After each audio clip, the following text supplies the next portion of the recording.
Hello guys, welcome to Tech Tricks tutorial. In today's video, I will show you how to do reverse videos on Capcut. Without further ado, let's get started.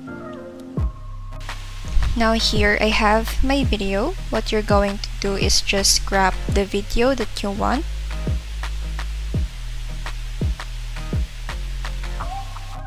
Now after that, just duplicate your clip.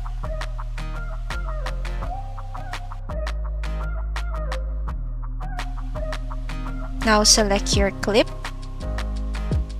and then find the reversed option.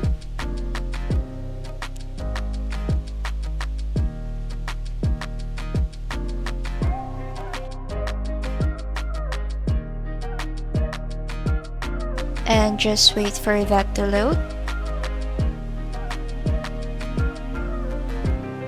And then that's it. Thank you so much for watching this video. I hope that you learned something. Don't forget to like, comment, share, and subscribe.